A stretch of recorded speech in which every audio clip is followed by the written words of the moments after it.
लगभग आपने बताया कि तिथियां आती हैं 140 130 वर्षों के बाद। हाँ, तिथि जैसा से हम गणना करते हैं। तो ऐसा एक विशेष कुंभ है, इस बार अमृत कुंभ है। जी जी।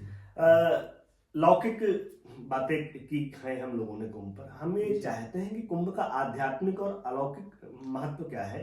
कुछ लोगों, जैसे कुछ मैं संतों के पास बैठा तो बताते हैं कि जब आप अपने अंदर के समुद्र का मंथन करते हैं तो कालकूट नामक विष जैसे वहां निकलता है, वैसे आपके अंदर से वैचारिक विष निकलता है।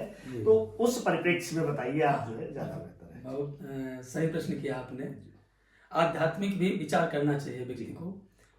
लौकिक तो होते ही है, होते रहते हैं, लोग करते हैं।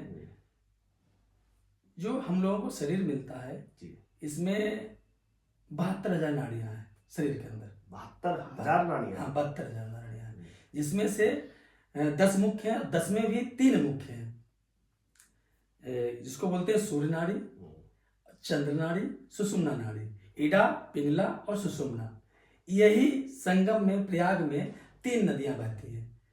इडा, पिंगला, गंगा, जमुना, और सरस्वती लुप्त होती है, सुषुम्ना लुप्त होती है।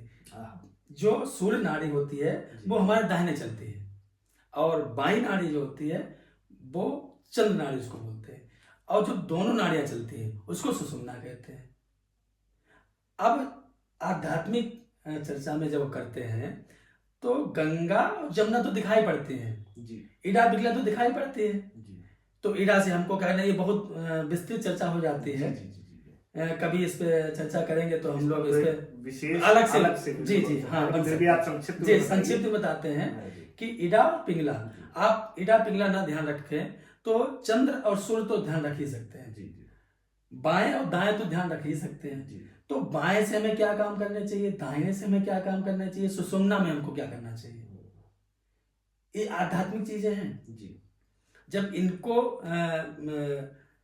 आध्यात्मिक दृष्टि से देखेंगे तो यही चीज है। और सुषुम्ना जो होती है, सरस्वती जो होती है, गंगा सरस्वती जो नदी है वो लुप्त रहती है। तो तीनों का संगम जो होता है, तीनों का संगम में इसमें जब डुबकी हम लगाएंगे, स्नान करेंगे, तो हमें अनंत पुण्य का फल प्राप्त होता है।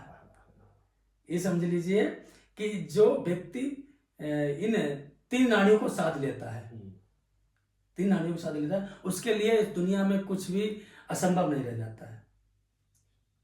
परम सिद्ध पुरुष हो जाएगा। परम सिद्ध पुरुष हो जाएगा। वही संगम में स्नान करना होता है, परमहंस हो जाएगा। जी जी। वाह।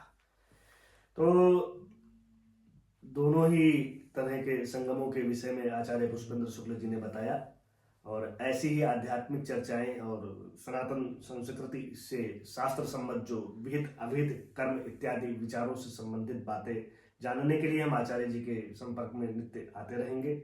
आप सभी को स्वागत, नमस्कार।